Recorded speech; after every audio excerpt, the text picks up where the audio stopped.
Hello and welcome to the MindCep Podcast. This is your host, Alex Muir, and in today's episode of our special guest series, we're going to be speaking with Marc Johnston. Marc Johnston and Heather Coate are partners, business partners in the international marriage experts for their business HighThrive Coaching. And HighThrive Coaching has been featured on Fox, Yahoo, First for Women, and CBS, and has helped thousands of people around the world save their marriage. They can also be considered the ICU for marriages. And please welcome Marc Johnston to the podcast.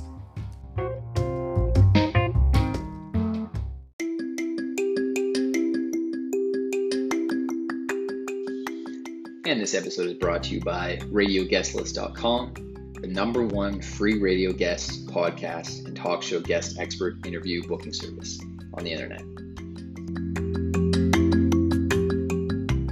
Research, and you guys do have your own online courses for it, and then you also do kind of one-on-one coaching on the side, like or how does it work? So our whole program, we have kind of like a free area. So we have like a Facebook group right now, it has about 35,000 or so in it, and we'll do podcast stuff there. We then put that into YouTube. That's just to kind of get people interested. But the program itself, we have like a self-study course with videos and worksheets. If people want more support, they can sign up for a group coaching sort of experience where me and my team, we run about an hour and a half session every day of the week, and people can come in, submit questions, we'll help them there. If they want even more support, then we'll meet with them individually, much like, say a counseling type session, except online. Right on. So much of what you guys do is virtual and creating that community online. Exactly. Yes. Gotcha. And I mean, good timing too with everything that's going on, because so many counselors aren't able to have those one-on-one sessions right now. Right? Oh yeah. We had already been doing this for years, so it was just par for the course. Yeah. I have noticed, though, that more traditional counselors in recent years have started to offer some online offerings, and so I'm sure they're probably doing better. But yeah, I think a lot of people expect kind of go to an office and meet someone in person, and we've already kind of I've done both experiences, and I don't think that there's a whole lot lost by meeting over Zoom or something like that. And I actually think in some ways it's a bit enhanced.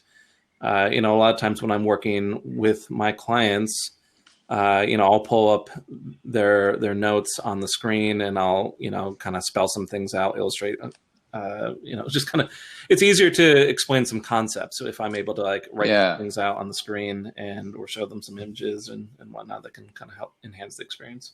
No, definitely. It's a lot more educational. And then each meeting that you have with the client, then they have a lot more takeaways from it, maybe in some ways, because then they have their own notes that they might be writing down, right? Well, that's exactly one of the things that we do is I encourage my clients to contribute to their notes. So I have a shared document with each of my clients. And so if they have questions or, assignments, I encourage them to put it in there. That way I can review it there.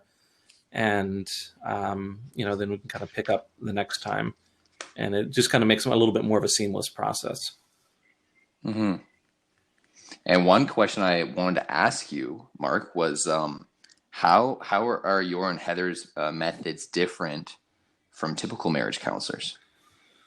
So we have a whole bunch of differences here, I feel. Just straightforward with methods and whatnot. I brand this more as coaching rather than counseling. And so it is much more instructional and action oriented. I try to have, whenever I meet with any of my clients, have something specific that they need to do to improve their situation, wherever they happen to be at. Beyond that, we have created a bit of a market in that we help individuals. We do help couples as well. I certainly welcome couples, but we help individuals when their relationships are failing and the other partner doesn't want to be involved. which is a case in many situations that a lot of counselors just wouldn't take. Beyond that, we have a lot of support, extra support, like I was explaining a bit ago, a lot more support than would typically be given at going into the office. Besides the individual sessions, there's the group sessions, and then the instructional videos. And we have a community, where people can go and talk to each other, give each other support. It's a lot more comprehensive. And then, I would say even our method specifically, I know talking with a lot of my clients, they go into to a typical counselor, and I know the mental health scene. I used to be that, I've been doing working in mental health for now 12, 13 years. And a lot of people who go in for marital help might not be talking to a counselor who specializes specifically in couples or marital problems. And, that's certainly not the case here. This is the only problem we deal with. And so I do have a bit more tricks up my sleeve, a bit more angles to try than, say, walking into a random counselor's office. Right. Because you have the mental health background. So you have much more of an understanding psychologically where your clients might be coming from. Well, yeah. Yes. Going into a counselor, they're going to have a similar background there. But after listening to my clients, they'll say, okay, we go into the counselor's office and we talk about all the problems that have been going on for the past couple of weeks, and all we do is rehash problems. And part of the problem with that is many of those counselors, I feel, are approaching marriage problems much like they would, say, depression or anxiety or other typical mental health concerns, because that's most of what they see during the day. And all I'm saying here is, since all I talk about is relationships day in and day out, there's, I'm a bit more used to the problems. It's easier for me to get a handle on what's going on and what needs to be fixed. Right. Yeah. Oh, that's awesome. And what are the rarely talked about steps to help get your spouse back that wants out of a relationship? Well, with something like that, I think one of these rarely talked about steps, I find that if a partner is getting to the point where they are considering separation or divorce, dissolving the relationship, what's gone on is they have built up a story, this narrative about their partner that they're pulling away from. They might say, okay, my husband is abusive. My husband is controlling. And, I say that it's a narrative or story, almost like it's not legitimate or something like that. No, there's usually some real concerns, but the way we describe things, I think, is very important. Because, as an outsider on a situation like that, I might look at the same sort of situation and say, okay, well, they're having some communication problems. It's not really emotional abuse. It's just they have some problems understanding each other when the tension gets high. But what I'm getting at here is the person has developed this narrative. If we had to talk in more psychological terms, they've started to form these core beliefs about their relationship, which dictate a lot of their moment-to-moment interactions. So if they say, my husband is controlling, then, when the husband approaches the wife to interact, it's going to be seen through this lens of being controlling, even if that's not what he's trying to do, or it's not even touching on that. And so one of these steps, because we're working with individuals, I do help that individual, work through their own problems, fix their own mistakes. But then there's always this hump that keeps them from getting back into their marriage. And it's this narrative that I'm talking about here. And so what I tend to focus in on then is, okay, how do we help someone else buy into a more healthy story about what's going on? Which I think is rarely talked about in other settings, simply because most people go to see a counselor or a therapist for their own problems and not to for those relationship issues. How do I affect my partner? How do I affect my spouse? And, if they came in and said, well, I need help helping convince my spouse to reconcile the marriage, a lot of people would say, well, I can't help you with that. They're not here. I can't, I can't affect someone if they're not, in the office here. And so I give my clients a lot of tools, a lot of personal mindset practices, ways to communicate to help kind of nudge that story in the right direction. Right. And I like how you put that, about it's a story or narrative that's being built up because of the feelings that, one of the partners, the man or woman, is feeling, and then that just gets exacerbated over time, because of they're just feeling a certain way.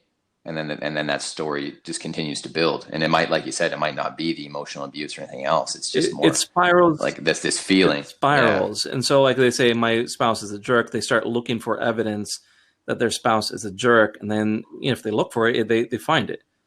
This kind of idea, it comes about, Heather and I really dug deep into those law of attraction type principles, if you're familiar with those. And the kind of things that you focus in on are the things that you're going to attract into your life, or it's kind of the basic principle. But, the same thing applies here. If you focus in on when your spouse is being mean to you or rude to you, you're going to find more evidence of that. If you're focusing in on how your husband or wife supports you, it's going to be a lot easier to find evidence of that. For my own marriage, right. I think one of the things that makes my marriage with my wife Jen, so I'm just going to say, not to toot my own horn, but I'm very happy in my marriage. But one of the things that makes it so successful is we try to recognize the efforts that each of us put into the relationship. We express that to each other quite often. We look for that evidence that things are going well, even if my wife Jen is having a rough day. I'll look for that silver lining, and we'll talk about that. We'll discuss that. And that's a little bit what I'm talking about here. We've developed a very healthy, robust narrative about how we support each other, how we care for each other, how we appreciate each other. And so it works the other direction as well. Right. Yeah. Because it can go either way, positive or negative, depending on where your focus lies. No, that's really good. And, what do you see as the most common issue amongst relationships that fail? So while a healthy relationship, I don't feel is a contractual relationship. I'm going to explain this in a bit. Like I was saying, my marriage with Jen, it's much more than okay, what does Jen do for me or what do I do for her? What I do find in the marriages that fail, it has kind of fell back onto that sort of idea. It's not that exactly. But what happens is what causes these failures is it's usually one of two things. There's no longer, or there never was, really an avenue to express concerns and problems and have those be addressed, or to express needs and desires and have those, have support to have those needs met. So those two paths are blocked off. So for instance, if a wife starts complaining, I don't feel like I can be free, I feel constrained, and that complaint is pushed down, don't cause trouble, don't nag, don't, we don't need to talk about this. It's not a big deal. Okay, well, that's going to end up building up resentment over time, and it's going to erupt and cause problems down the road. Conversely, if, someone's saying, I really need to feel close to my spouse, I'm going to express that I need to feel this connection, this closeness. And the other partner says, well, I don't feel like it right now. And, why does it have to be about you? And, they dismiss or invalidate those requests. That also similarly builds up that resentment. And I think either of those paths, if not handled well, quickly can spiral. It starts to build up that story once again, and will result in a marriage crisis. Yeah, I like how you said that about like dismissing requests. That's a big like, I'm huge into my relationship, and um and that's a big thing about relationships is like you can't dismiss requests, like, or you put things off. Like if your partner feels the need to share something, or they want um they want to feel a certain way, have a need met, you got to be willing to listen. And I feel a lot of people, they don't necessarily take the time to listen, even if they could be really tired or whatever that day, or both people be having a bad day. But it's a matter of like having that understanding that, oh, if someone's like really needs your help and they need to be heard, it's important to really take the time to listen, even if it's not the most ideal Now, times. I feel like this is like the bare minimum, though. Like, don't have either of these paths blocked. I think a lot of people can be can sit in a mediocre marriage for quite some time. That's not going to necessarily result in a crisis. People will easily go through child rearing years and maybe even further just with an okay marriage. Some people won't, but many people will. And it's just when these things, there isn't any pathway out for either of these avenues and no reasonable way to get there. That's when it's going to lead to failure. That's what I'm saying. Right.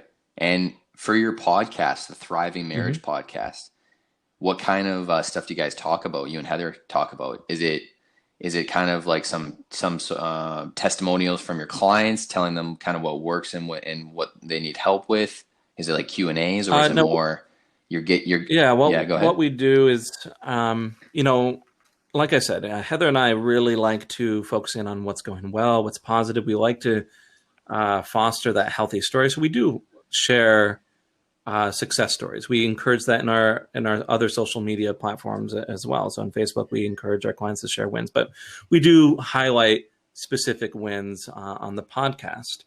But the meat of it is almost always like if we see a lot of a specific type of problem within our community, I like to address those problems. So just earlier today, I recorded one, and it was about dealing with loneliness during the pandemic here, or how to build up connection during the pandemic, I think was another one.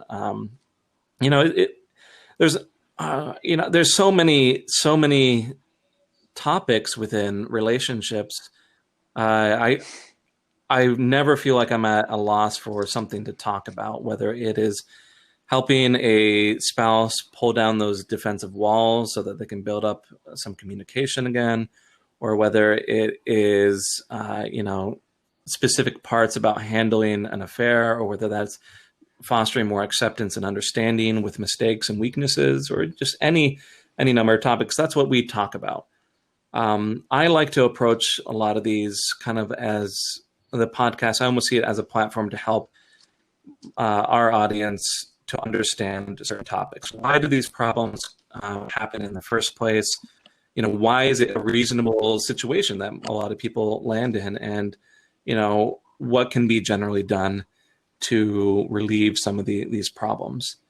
We also always like to dispel, we have a little section within our podcast where we dispel myths that come up. If I see comments within our audience or among my clients, with a specific idea that keeps coming up, it's just wrong.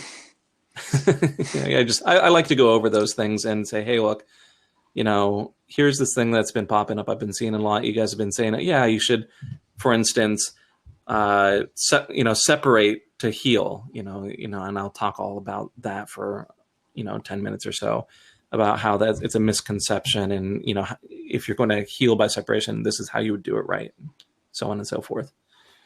But, that's roughly what we do. And we have that go on every week. Wow. And as far as content's concerned with your Facebook community, do you guys do like Facebook Lives also kind of about different topics that you've talked about in the podcast, or you keep that content separate and talk about some different topics? with my schedule, I don't get on the Facebook Lives as much as I probably should. But yeah, if I do like a quick 5-10 minute sort of thing, it's much more community focused, whereas the podcast is much more, I would say, instructional. The lives, I will take a specific question, within the community just to kind of answer that in a few minutes. But yeah, I think that for me, at least, the majority of my time spent with my audience is the podcast. Obviously, my schedule is pretty packed as it is. In addition to running the business, I do have a fairly full client load, and so a lot of the marketing and whatnot, Facebook Live type things and whatnot, Heather tends to take care of that, my business partner. Right on. That's awesome. And what do you find are the most common characteristics of how men and women communicate differently? Well, I don't really like to buy into a lot of stereotypes, but because everyone is their own individual person, and we might say, okay, well, men communicate this way and women communicate this way, and to a certain extent, even though I don't like buying into those stereotypes, I will say that there are common trends. Certainly, men in our society tend to have a little bit less exposure to emotional talk, to relationship talk in growing up. Even me, I talk about relationships every day. I don't really remember talking much about how I felt growing up. So somehow I came out the other end and it was fine, and I learned skills and whatnot. But even in school, like some of the feedback I got from my teachers is like, hey, when you're in session, you need to have a lot more empathy. You need to listen and to those emotions a bit more. But yeah, men tend to, I'll just say, they tend to have less emotional intelligence is how I would say it. Not to say that that can't be learned, but this is an important thing to understand because so women tend to read into those emotions a lot more than is warranted. That's the stereotype there, and it's something that I do see quite a bit. Whereas men kind of take things much more at a surface level in their day-to-day interactions. They certainly can go deep, but they tend to keep things a little bit more on the surface level with just normal interactions. Women tend to read into messages a bit more and say, okay, well, what did he mean by this? It probably means that he's unhappy with me. He's probably expressing that he's dissatisfied. Now I'm upset because he's dissatisfied with me because he said, hey, I think the kitchen could use some cleaning up here. And either direction, I think, is problematic, whether you're not getting deep enough into those emotional discussions or you're reading too deep into meaning that isn't there. It's going to cause problems. And a lot of what I teach as I try to get around this is a lot more frankness, openness, just directness instead of beating around the bush or assuming that intentions are clear. And do you find when individuals come to you and they're having issues that they're maybe not as direct as they should be? They're trying to tiptoe absolutely. Around the subject all the time. The subject. I would say 99%,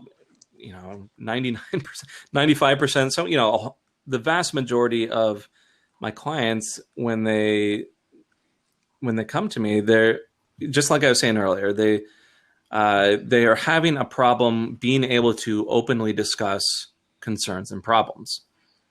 That's one of those avenues that creates that disaster. And so they'll say, okay, essentially, like, I'm unhappy about things, and go about expressing it the wrong way. Even something like a very vocal, escalated argument where the people raise their voices, you know what? You might think that they're actually talking about the problems. They're actually saying what's wrong, but they're really not. They might say, I'm angry at you, just as a very basic sort of statement. But there's so much behind that statement that's not being said. And Right. I'm angry at you could mean I don't like what's going on. It might not even be about the other person. I don't like what's going on, and I feel very vulnerable right now, and I don't feel like I'm being valued right now. And I want something to be different, and I don't know how to express that in a more healthy terms. There's so much behind that. Or even a statement like, how do you feel right now? And the person responds, I don't know. So much that's left unsaid in that statement. Especially if there's a high amount of tension in that conversation, you might say, okay, well, they're just saying, I don't know, to a simple question of how do you feel? But, are they saying, I don't know, because they haven't given it a lot of thought? Are they saying, I don't know, because they're worried about whether their response will be taken the wrong way? Are they saying, I don't know, because they're being pulled in multiple directions? And a lot of that can go so much smoother if those thoughts, those fears are expressed a bit more openly. Right. And another question I had for you about that specifically is when you have the courage to open up and you are, you want to say, yeah, I'm feeling vulnerable right now. I'm feeling, that maybe we're not seeing eye to eye on some things. If you're someone that struggles with the words to express how you feel, but you're good at talking about how you feel, but just your wording is off, what do you say to clients like that? I do get into those things at times, because oftentimes someone might be able to say, I'm upset, I am hurt, I am sad, and whatnot. But when that in and of itself, expressing those emotions usually isn't the problem. It's how they then present those problems to their spouse that might cause problems. So if I'm upset is expressed to their spouse, their partner, as I'm upset that you are always doing X, Y, or Z, and that you're never doing X, Y, or Z, or A, B, or C. Yes, they're expressing their emotions and they're being open about the problems, but it's coming across as an attack. And the receiving partner is more likely to shut down, and that conversation then goes nowhere. The complaining partner then says, okay, my husband, my wife isn't listening to me, and so now I need to escalate this. I need to get more angry, and it's just there's all sorts of little pieces at play here, little cogs and gears turning in different ways. And it's, I don't know. For me, I think I look at relationships differently. I almost see it in mechanical pieces like this, little parts moving over here and there. And it just, after years doing this, it just seems very clear. Okay, this piece right here is broken. And if we adjust this, it's going to affect these other pieces here, and it's going to make the whole process smoother. But yes, people can express their emotions well, but not approach the actual relationship in the right way, and it might not go the way they want. Right. Okay. And what kind of tips do you give couples to help maintain a healthy relationship? You probably already mentioned a few of those tips briefly, but yes, like as far as specificity. This all depends on where the couple is at.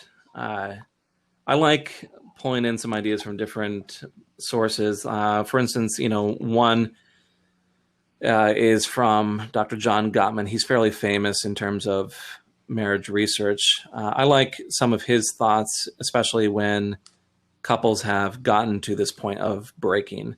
He talks about how couples will go through different phases. Now, he applies this specifically, especially with cases of infidelity. And he says couples will go through this atone, attune, and attach phase, where they have to eliminate the problems, and then they have to kind of figure out, okay, how do we work this out? What are the nuts and bolts about meeting needs, and then working on the good stuff. So like I said, if you're at this point of being broken, the tips are going to look very different. You're going to interact very, very differently with your partner. than if you're at a relatively stable state and you're just trying to improve. But, if I had to give very general tips that are going to affect most situations, I would say that as a couple, you need to be very conscious of where you want to go as a couple. What are your relationship goals, and to make sure that you are touching on those and they're making progress on that. So even if you're a broken couple and you're saying, okay, we're at the verge of falling apart, it's important to say, okay, what do we actually want here? How do we get there? What are we going to do right now? Even my wife and I, we're very happy together, but we're aware of where we want the relationship to be and where we'd like to take it. I know, for instance, that my wife wants us to grow as a couple by experiencing more and traveling. Or another goal that we have is to grow a business. And my wife and I are really interested in the business side of things. And so because we have these specific goals in mind, we can set aside time to say, okay, we're making progress. And I feel like that having a specific direction helps so many things in life, not just relationships, but many other areas.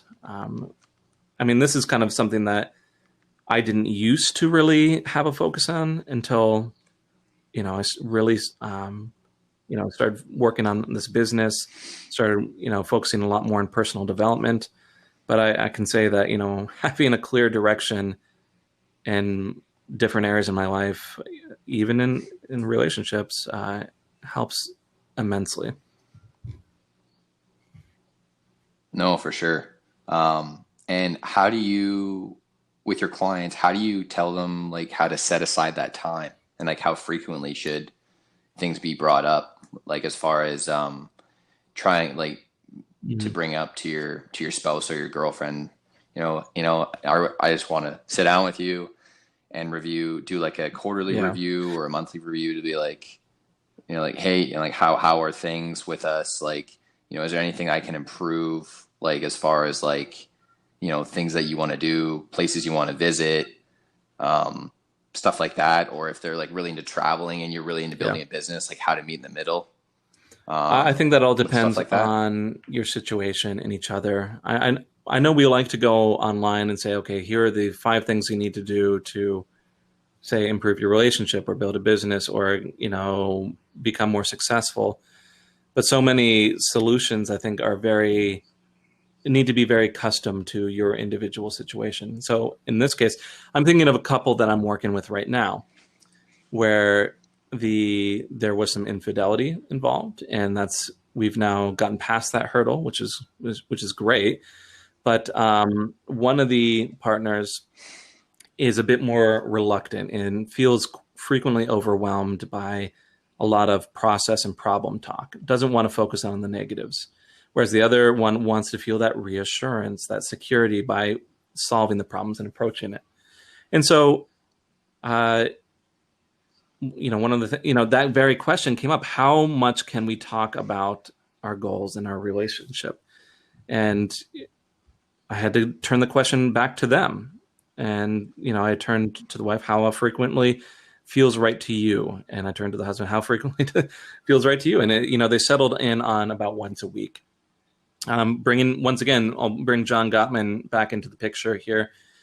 He has a concept called the magic ratio. He talks about how couples, to maintain a healthy relationship, should have a ratio of about 5 to 1.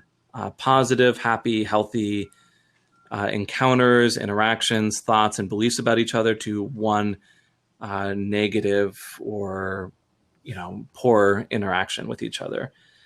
And I'm thinking of many other marriage books that I have that also try to strike a balance. I'm blanking on the other authors, but I think one of them is Bloomberg, and it's a book called Fighting for Your Marriage. It really emphasizes in one of the chapters really protecting the special moments, the dates, the connecting moments in the evening that you have with your spouse, and to not fill it with problem talk, process talk, even if you are in the midst of fixing your relationship. But my point here is the balance needs to be discussed, and you should probably try to meet halfway in the middle.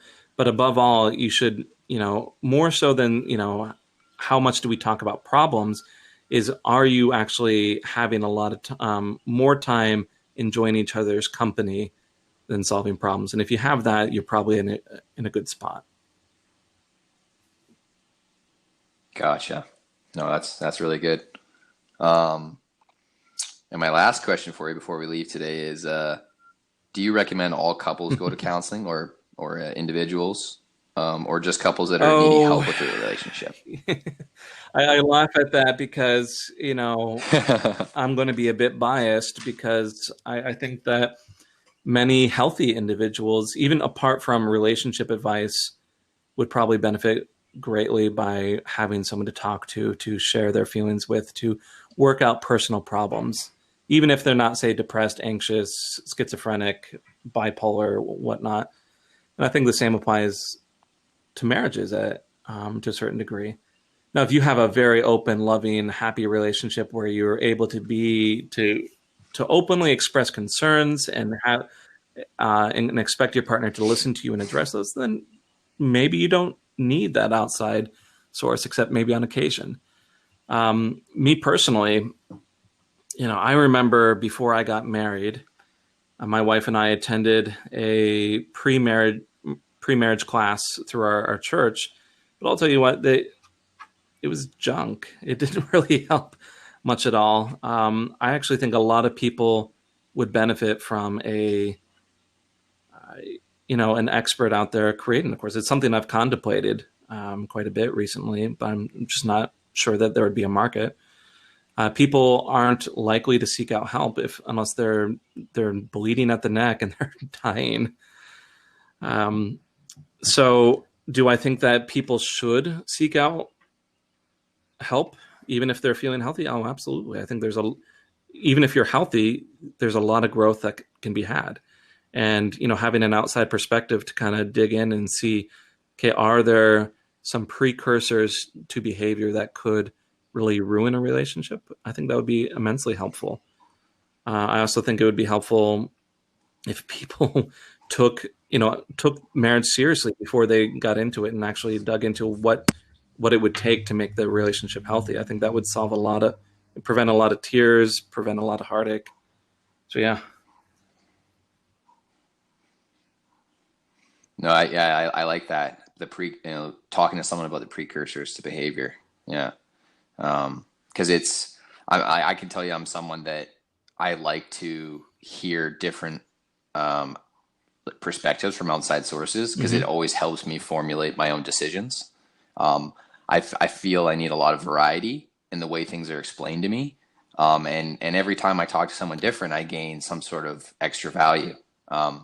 Of seeing Alex, things not everyone is like, lens. say, I'm very similar. I like to hear lots of different perspectives. And, I'm going to admit, sometimes it's a strength for me. I would say most of the time it's a strength, but sometimes it's a weakness. I can be a little bit indecisive at times. But Alex, people like, say, you or me who seek out lots of different opinions and like to look at knowledge like that, that's not everyone. And I certainly encounter a lot of people who say, okay, it's a virtue to be able to figure out your problems on your own, that you shouldn't, this idea, maybe you shouldn't burden other people, or people don't want to hear about your troubles, or I don't need it. I'm strong. I don't need help from other people. I'm a strong individual. I certainly think that's the case in, like an American culture is kind of this idea of independent strength without the need for others, which, I can see the virtues in that, and I can see the weaknesses in it as well. Just like I said, even though, say, you or I might seek out lots of opinions, it can turn into an unhealthy direction if taken too far in that direction. Like I said, when I'm feeling a bit weaker, when I'm not feeling myself, I can be indecisive. I can be, I might not follow through with things because I'm seeking out, what's the best way to do this? What's the best perspective? Right. Then you're like, it can become like you're overthinking it when it could be a very simple solution sometimes. Yeah, no, for sure. Well, I really appreciate you joining us today, Mark. Got some awesome golden nuggets and value to share today. And I'm always curious about, any kind of counseling or marriage counseling. And I really appreciate you joining us today and sharing your stories and some of your client testimonials and kind of, what's working, what's not. And before we leave today, they can find us in a few different places. If you go onto Facebook, we have a thriving free community where we have lots of tips and advice. That's the Thriving Marriage on Facebook. If you're needing a bit more personal help or you want to get in contact with us, you can go to our website. It is www.HighThriveCoaching.com. If you're looking to just specifically even get consultation and help directly from us, you can even just add that /apply on there, and one of our team members can talk to you to see if your situation, if we can help you with it. Awesome. Yeah, well, I appreciate you joining us today, Mark, and you take care. Awesome. I hope you all enjoyed this special guest series episode brought to you by RadioGuestList.com. Again, this is your host, Alex Muir. And if you'd like to learn more about kind of what I do and this podcast, MindCep Podcast, you can check me out on my social media. I always post all my links of my social media in every episode that I post. And I share all my posts, my podcast posts on my LinkedIn, Facebook, Instagram. So you'll be able to check out the podcast links on there. So if you want to connect with me, get to know me, I will be answering messages on there. If you have any questions. And again, if you want to hear more episodes like these, or if you have any feedback, please let me know on social media. You can send me a message, or you can feel free to follow my podcast, and be sure to keep checking in and see what I'm up to. I really appreciate everyone that listens to my podcast, and hope you guys all enjoyed, and see y'all next time. Take care.